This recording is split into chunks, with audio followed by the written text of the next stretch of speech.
Assalamualaikum warahmatullahi wabarakatuh. Allahumma sholli wa sallim ala sayyidina Muhammad wa ala alihi wa sahbihi. Bagian yang kelima. A'udzu billahi minasyaitonir rajim. La yus'alu amma yaf'alu wa hum yus'aluna. Allah tidak ditanya tentang apa-apa yang diperbuatnya. Wahum yus'aluna, tetapi merekalah yang ditanya. Maksudnya tentang apa-apa yang mereka perbuat. Jadi di ayat ini ada dua kategori. Pertama itu kategori perbuatan Allah, yang kedua kategori perbuatan mereka. Perbuatan Allah itu tidak ditanya, perbuatan mereka itu ditanya. Lalu bagaimana jika seseorang yang sudah mengenal dengan af'alnya atau mempelajari tentang bab tauhidul af'al, apakah perbuatannya ini pada nantinya akan ditanya atau tidak di barzah, apakah dia akan ditanya atau tidak? Jikalau hanya pada hakikatnya saja tetapi dia tidak mengindahkan pada syariatnya, makanya perbuatan itu ada perbuatan Allah itu ada pada hakikat, ada pada syariat. Jadi jikalau hanya pada hakikatnya, maka tidak akan bisa untuk mencapai sesuatu yang seperti ayat tadi tidak ditanya, karena perbuatan Allah itu ada pada secara syariat, dan secara syariat ini tidak bisa ditinggal. Jikalau ditinggal maka itu namanya su'ul adab. Su'ul adab itu adalah buruk adab atau jihad adab. Maka jihad adab kepada Allah ini adalah sesuatu hal yang tercela. Makanya di sini wajib seseorang itu meneruskan ke pengkajian tasawuf supaya adab atau mencampur hakikat itu dengan syariat. Jadi perbuatan Allah pada hakikat itu adalah dengan cara mengenal. Perbuatan Allah pada syariat dengan cara perbuatan itu adalah perbuatan yang baik. Kategori yang dimaksud dengan perbuatan Allah itu adalah perbuatan yang baik, karena Allah adalah salah satu daripada Asmaul Husna, nama yang baik. Berarti perbuatan Allah itu masuknya adalah perbuatan yang baik atau taat gitu. Jikalau perbuatan yang jahat atau maksiat maka tidak termasuk, walaupun pada hakikatnya itu tetap perbuatan Allah, tetapi bagi orang yang beradab dia tidak akan meninggal dia tidak akan mengerjakan yang tidak baik. Seandainya dia mengerjakan kejahatan atau kemaksiatan, dia tidak akan menisbahkan itu kepada perbuatan Allah, dan memang itu bukan kategori perbuatan Allah. Nah, jadi hari ini kita akan membahas tentang bab tauhidul af'al atau ma'rifatul af'al, yang mana ma'rifatul af'al ini adalah salah satu daripada ma'rifat mubtadi atau ma'rifat mutawasid. Nah, ma'rifat tengah, ma'rifat mutawasid kemarin sudah saya bilang ada 4, ada ma'rifatul af'al, ma'rifatul asma, ma'rifatul sifat, dan ma'rifatul zat. Jadi ma'rifatul af'al ini adalah bagian yang pertama di dalam ma'rifat mutawasid atau ma'rifat yang tengah. Jadi tauhidul af'al ini yang menjadi dasarnya adalah wa ma tasya'una illa ayyasha Allah. Tidaklah kamu dapat berkehendak terkecuali dengan kehendaknya Allah.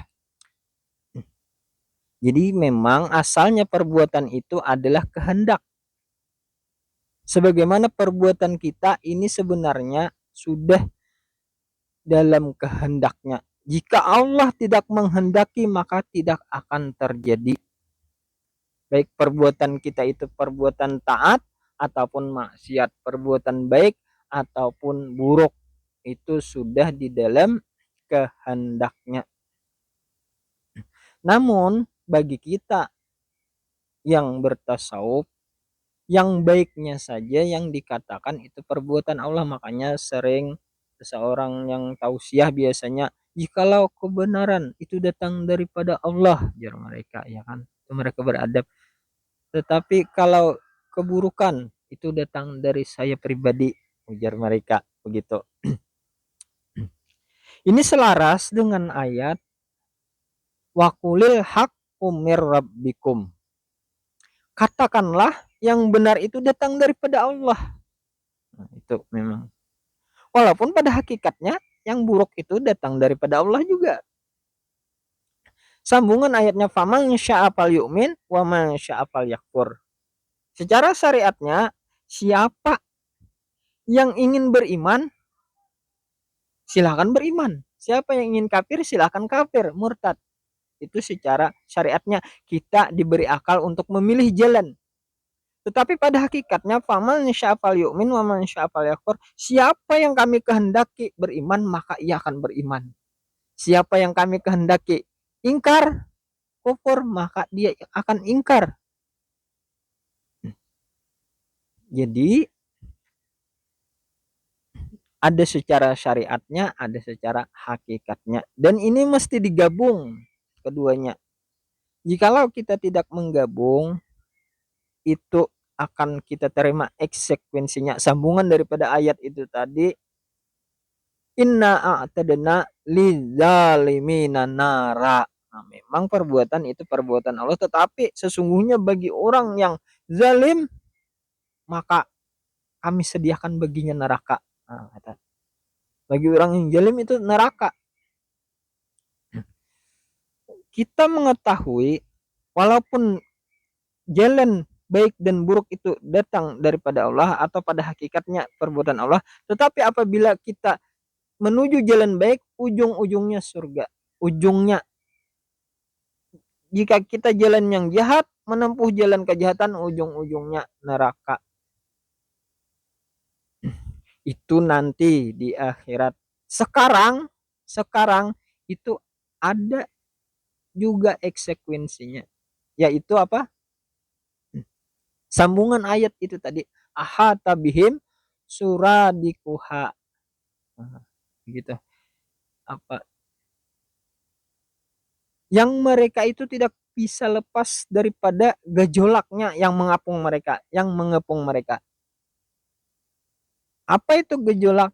Efek jikalau kita di dunia mencuri, biasanya kejahatan itu tidak ada yang sempurna. Sepandai-pandai tupai melompat, pasti ada kalanya jatuh. Dan kita akan dijalimi masa atau mungkin kita akan dipenjara. Jadi yang menimpa kita itu adalah hal yang kita perbuat mulai di dunia sampai di akhirat. Di akhirat nanti ada gambaran seseorang yang memotong tangannya. Itu dikarenakan dia mencuri di waktu di dunia. Ada yang memotong lidahnya, mungkin dia sering menggibah. Ada yang memukul-mukul kepalanya, mungkin pikirannya jorok. Jadi yang memukul kita itu adalah perbuatan kita, bukan Allah yang memukul. Walaupun tidak ada dalilnya apabila sudah perbuatan itu perbuatan Allah dipukul atau ditanya, tetapi yang memukul itu adalah perbuatan kita sendiri. Itu yang tidak ada dalil, maksud saya itu tidak ada dalil secara langsung. Tetapi kalau yang neraka ya memang ada, tetapi di neraka itu gambaran perbuatan kita lagi di dunia, sewaktu di dunia. Baik, kita akan mengupas tentang tauhidul af'al. Tauhidul af'al itu terdiri daripada dua kalimat. Yang pertama tauhid, yang kedua af'al. Tauhid itu artinya mengesahkan atau menunggalkan. Af'al itu perbuatan. Jadi mentauhidkan atau mengesahkan perbuatan Allah. Maksudnya perbuatan dulu itu. Maksudnya perbuatan siapa ini nantinya, begitu. Jadi af'al itu terbagi kepada dua, atau perbuatan itu terbagi kepada dua. Yang pertama itu gerak, yang kedua diam. Gerak, diam. Apabila seseorang itu tidak bergerak, berarti seseorang itu berdiam. Apabila tidak berdiam, maka orang itu bergerak. Maka mustahil keduanya ini berada pada satu waktu atau satu masa. Jadi mesti salah satunya itu yang ada menimpa kita. Nah, jikalau saya begini berarti bergerak, kalau begini berdiam. Itu namanya af'al. Af'al itu bukan hanya gerak tetapi diam juga af'al. Kemudian kita simpan diam dulu. Gerak kita rumus. Gerak terbagi kepada dua. Ada gerak secara rupa, ada secara keadaan. Ada secara keadaan, ada secara rupa. Keadaan itu terbagi dua. Rupa terbagi dua. Nah, ini rumus. Keadaan terbagi dua, yaitu keadaannya itu bisa mubasyarah, bisa tawalud. Mubasyarah dan tawalud. Kalau rupa itu baik dan buruk, Pak. Jadi kita rumus dulu gerak secara keadaan. Kalau keadaan itu terbagi dua, yaitu tawalud dan mubasyarah. Mubasyarah dan tawalud. Mubasyarah itu artinya keadaan yang bergampir. Tawalud keadaan yang bercerai. Contoh bergampir seperti orang wayang kulit. Di tempat kami itu namanya wayang kulit. Ada kan yang media wayang dari kulit dibikin. Di belakangnya ada dalang yang memainkan. Nah, itu bergampir. Nah, dalang yang menggerakkan wayang. Jadi geraknya wayang itu adalah gerak dalang. Memang pada syariat atau pada di depan lahiriahnya kita lihat itu wayang bergerak dengan sendirinya. Tetapi kalau kita ke belakang kita akan melihat itu dalang yang menggerakkan. Baik wayang itu dia memanah, baik dia memukul, baik dia bercerita, itu semuanya adalah gerak dalang. Perkataan wayang itu perkataan dalang. Itu untuk memudahkan paham. Bergampir. Adapun yang mengatakan tawalud, yang bercerai, seumpama saya lemparkan bola. Bola yang saya lempar ini terlepas dari saya, itu berputar 1 kali putaran, 2 kali putaran, 3 kali putaran, seterusnya. Itu walaupun terlepas tapi hasil gerak yang ada itu adalah hasil daripada olahan saya. Hasil daripada saya yang melempar. Makanya itu gerak itu jangan dikatakan lagi bola itu gerak sendirinya, tetapi bekas atau asar daripada gerak saya. Nah, itu maksudnya, walaupun perbuatan itu intinya perbuatan itu walaupun tawalud ataupun mubasyarah, pada hakikatnya kulum min indillah. Katakanlah seluruhnya itu datang daripada Allah. Itu adalah perbuatan Allah. Ma ramaita id ramaita walakinnallaha harama. Bukan kamu yang melempar, hai Muhammad, pada ketika kamu melempar. Walakinnallaha harama, tetapi Allah yang melempar. Bukan kamu yang memanah pada ketika kamu memanah. Bukan kamu yang berbicara pada ketika kamu berbicara, tetapi Allah lah yang berbicara pada ketika kamu berbicara. Bagi yang sudah menyimak urutan yang sebelumnya, yang bagian keempat tentang sifat 20 ini mengerti. Mengerti.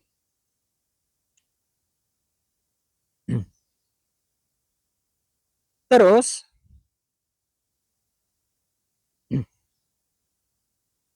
gerak secara rupa. Tadi intinya baik itu tawalud ataupun mubasyarah, hakikatnya qul kulum min indillah. Katakanlah seluruhnya datang daripada Allah. Secara rupa itu terbagi kepada dua. Ada baik, ada buruk. Ada jahat, ada taat, ada maksiat. Ada amal jahat, ada amal baik. Itu rupanya. Baik itu apa ayatnya apa sih? Ayatnya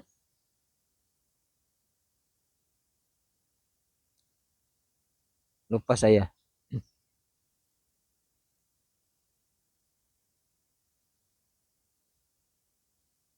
Ma asabaka min hasanatin faminallah. Wa ma asabaka min sayiatin famin nafsik. Nah itu ada di Quran. Walaupun pada hakikatnya baik perbuatan itu perbuatan baik dan buruk, pada hakikatnya qul kulun min indillah di Quran, tapi ada juga ayat Quran yang menyatakan apabila perbuatan itu baik, ma asabaka min hasanatin faminallah, wa ma asabaka min sayiatin famin nafsik. Apabila perbuatan itu buruk, jahat, maka katakan diri kamu sendiri. Ini ayat sama dari Al-Quran. Apakah ini bertentangan? Sebenarnya tidak. Ini ayat melengkapi satu sama lain. Ayat yang pertama, qul kulun min indillah, qul kulun min indillah itu adalah ayat tentang tauhid. Adapun yang satunya, yang ma sabaka min hasanatin faminallah itu ayat tentang tasawuf. Nah, itu. Jadi satu sisi Al-Quran itu menyuruh kita bertauhid, satu sisi Al-Quran itu menyuruh kita bertasawuf. Jangan sampai yang kita punya ini hanya sebatas tauhidnya saja dan tidak mengambil tasawuf. Memang kita sudah tahu perbuatan itu baik buruk jahat itu perbuatan Allah, tetapi kita harus beradab. Sebagaimana kalau kita lebih halus sih lagi, lebih lebih kupas lebih dalam lagi, seandainya kita sakit, ya Allah, yang menyakitkan hamba ini adalah Engkau juga, dan yang menyembuhkan Engkau juga, maka itu tidak beradab. Jadi yang sakit itu tidak usah disebut dari Allah, tinggal ya Allah kesembuhan hanya ada padamu. Itu orang tasawuf memang sudah tahu. Lalu apakah adab ini menjadi dinding? Jelasnya tidak, karena kita sudah bertauhid.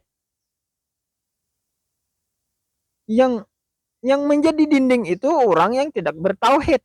Kalau kita sudah bertauhid, kita melanjutkan ke tasawuf, itu tiadalah mengapa, malah menambah keelokan atau keindahan. Supaya penempatannya itu pas.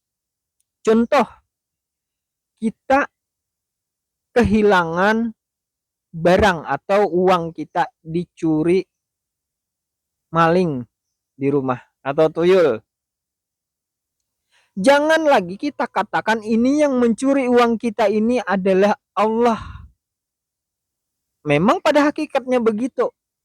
Tetapi kalau di dalam adab ini kita menutupi nama nama Allah, karena Allah itu nisbahnya kepada kebaikan saja ya. Jadi ada nama yang sesuai untuk pelaku. Emangnya maling itu bukan nama Allah pada hakikatnya? Nah begitu. Jadi kalau orang nantinya sudah mengerti tentang asma, tiada yang bernama kecuali Allah, 7 lapis langit, 7 lapis bumi, semuanya namanya, berarti itu tidak mengapa. Tetapi kalau nanti hanya terbatas di af'al ini saja, dia akan terus kembali kepada Allah, baik buruk kembali kepada Allah. Tetapi kalau sampai kepada tauhidul asma, tiada yang bernama. Siapa yang makan kerupuk? Allah. Siapa yang uh, berjalan? Allah. Bukan begitu. Siapa yang makan kerupuk? Oh Budi. Siapa yang berjalan? Oh Andi. Nama Budi dan nama Andi, nah, itu adalah namanya juga. Jadi ini supaya sesuai penempatannya. Demikian hal juga dengan adab. Ini supaya lebih lebih pas untuk di syariat. Lebih bagus kita dalam pandangan Allah. Lihat jam dulu, 21. Nggak sempat ini bercerita.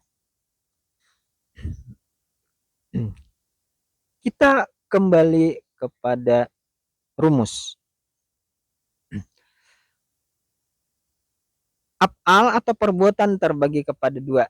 Ada gerak dan diam. Gerak ada secara rupa, ada secara keadaan. Rupa ada terbagi dua, ada rupa baik dan buruk, keadaan terbagi dua, tawalud dan mubasyarah, bercerai dan bergampir. Kemudian diam lagi. Kita rumus diam. Wah, diam bisa dirumus kah? Oh iya bisa. Kalau ada pengkajiannya memang bisa. Tapi kalau ndak ngaji, ndak bakalan tahu itu diam ada rumusnya. Diam terbagi kepada dua. Ada diam dari bergerak, ada diam tidak bergerak.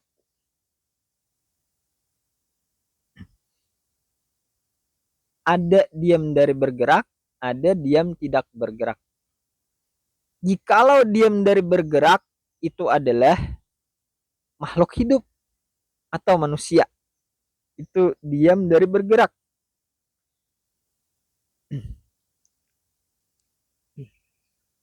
Tetapi jika diam tidak bergerak itu adalah benda mati. Jadi benda mati dan benda hidup itu adalah af'al. Ya kan tadi af'al itu terbagi dua, gerak dan diam. Diam terbagi dua, diam dari bergerak dan diam tidak bergerak. Berarti benda mati dan benda hidup itu adalah af'al. Jadi mafhumnya af'al itu bukan hanya terhenti pada gerak, tetapi setiap apapun yang maujud itu af'al. Baik benda mati ataupun benda hidup, maksudnya manusia, itu adalah af'al Allah.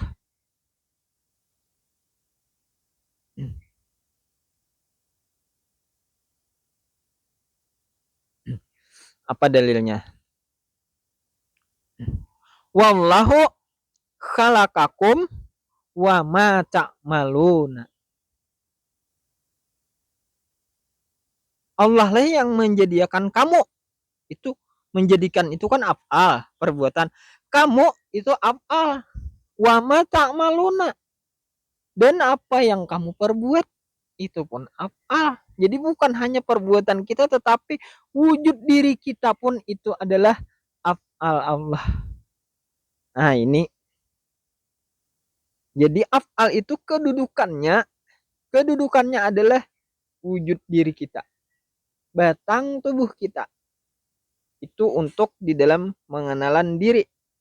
Tapi kalau keluar, apapun yang maujud itu adalah af'al Allah. Batu, kayu, tanah, air, api, apapun itu adalah af'al Allah. Disinilah benarnya tauhidul af'al, mengesahkan af'al Allah. Jadi kita tahu, oh tiada yang lain kecuali af'al Allah. Lalu benarlah dalil la fa'ila illallah. Tiada yang berbuat kecuali Allah.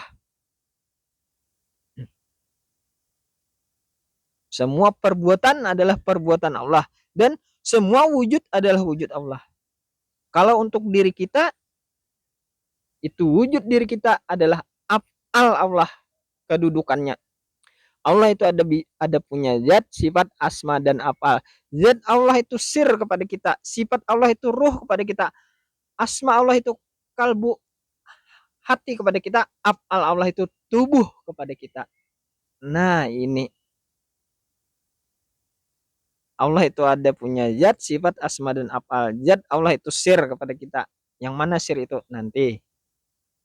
Sifat Allah itu ruh kepada kita. Kemarin kupasan sifat 20. Asma Allah itu hati kepada kita, af'al Allah itu tubuh kepada kita, bagi kita.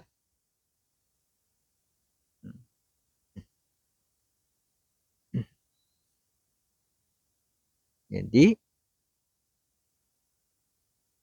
kalau ingin tahu af'al Allah, makanya gerak dan diam itu terbit dari sini. Jadi yang dihasilkan ini af'al, yang ini pun af'al. Af'al Allah, perbuatan Allah. Allah yang membikin. Dan yang kita perbuat ini yang terlepas tetap kepunyaan Allah. Ini yang dinamakan tauhidul af'al. Lihat waktu.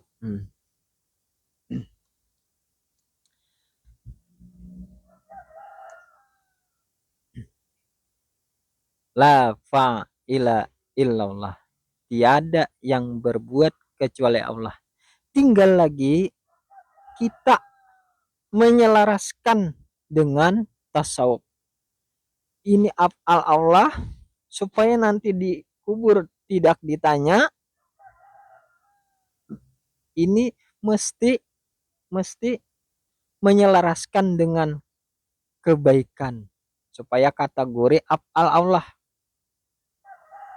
Jikalau kita bawa ke dalam kemaksiatan, maka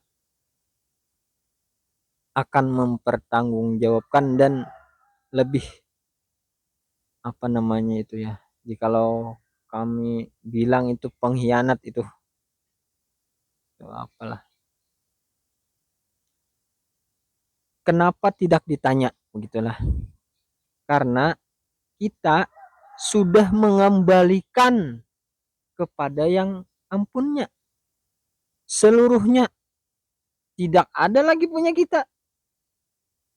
Kalau tidak ada, maka tidak akan ditanya.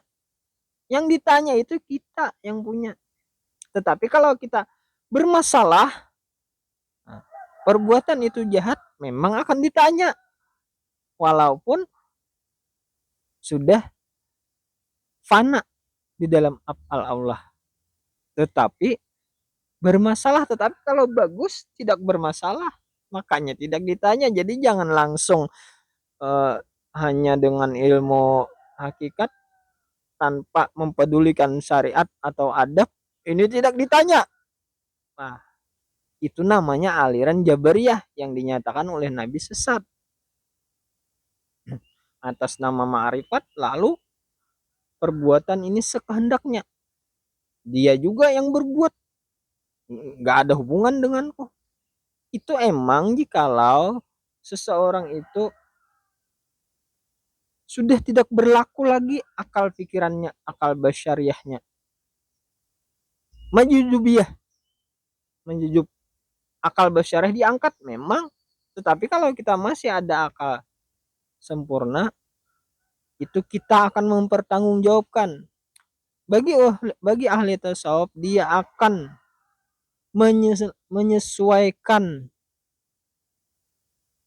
menyesuaikan jasadnya ini sesuai dengan ilmunya, supaya ilmu dan amal itu selaras di diri kita. Jangan sampai ilmunya saja Allah tetapi tidak menjalankan sesuai dengan kategori yang dimaksud wujud Allah tadi.